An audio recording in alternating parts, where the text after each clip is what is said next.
People have always been offended by swears. What was that you called us? Some people have gone out of their way to make actual laws against them, to prevent people from saying them, and I guess to protect the public from hearing them. If I was going to get to the bottom of this, I was going to have to start with the industry that brought the censorship debate front and center. Has rock and roll finally gone too far?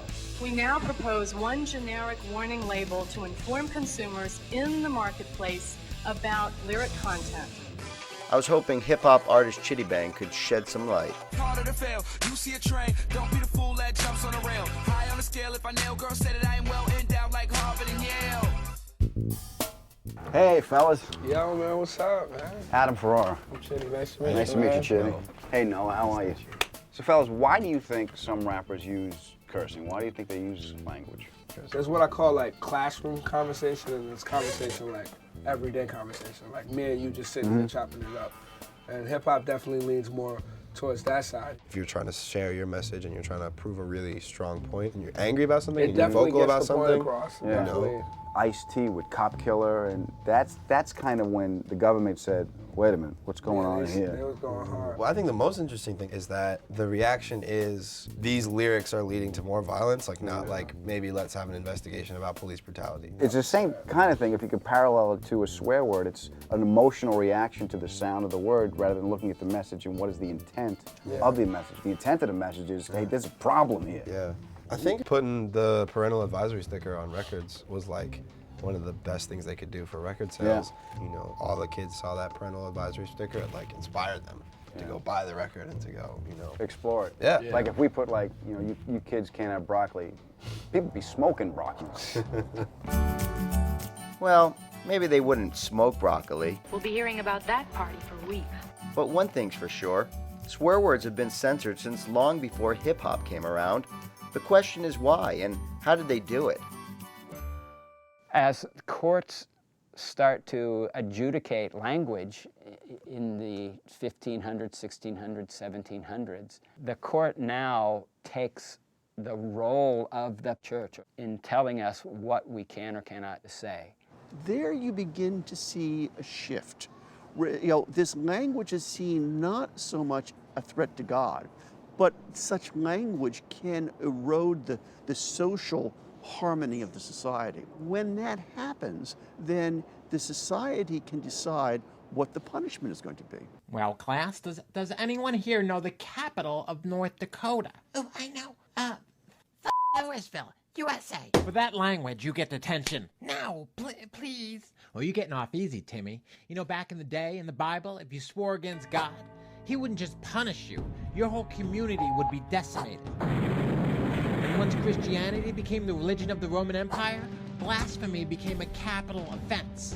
What's capital mean? It means you're dead. And if you didn't hold your tongue in Scotland under Donald VI around the year 955, he'd rip out your tongue. Why would he do that? That's why.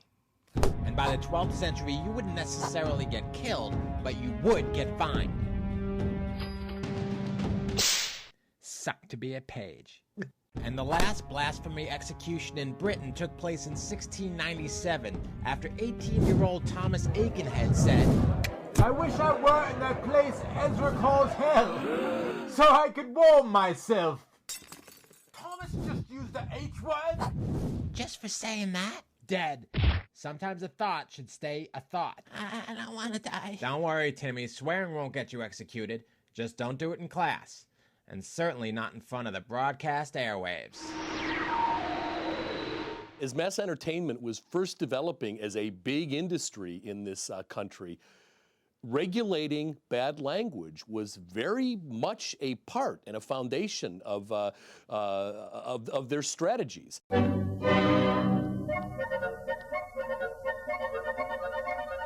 There was movie censorship just about from the very beginning. In 1916, Douglas Fairbanks made a movie called The Habit of Happiness. In it, Fairbanks plays this guy who is kind of a laugh doctor. He's a person who believes that being jolly is good for your health. Laughter is the best medicine, as they used to say.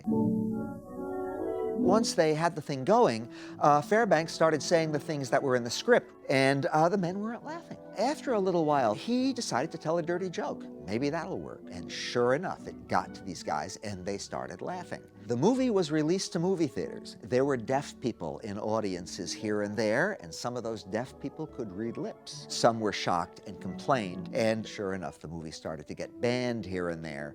So the production company decided to pull the movie back.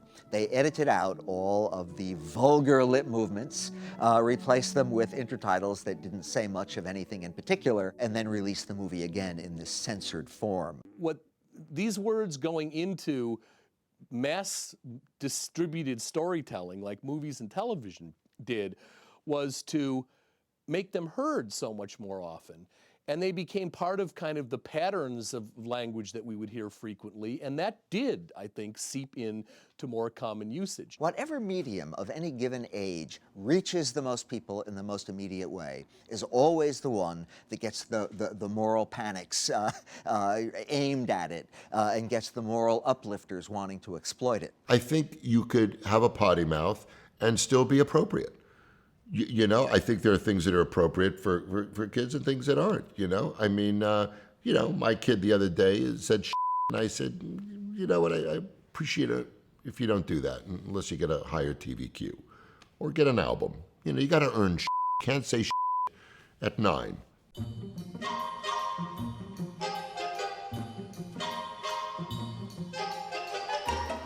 The word shit means fecal matter, or the act of producing it. It dates back to 1308 and likely comes from the Old English scitan. Chaucer used it in the Canterbury Tales in the late 14th century. But the word became a swear over the next few hundred years as references to bodily functions became more and more taboo. The first time it was said on the moon, Buzz Aldrin told Neil Armstrong he'd just taken one in his spacesuit. But he was probably full of it. Our first video was The Landlord. We knew it was a funny video, but we were really surprised when people started getting offended.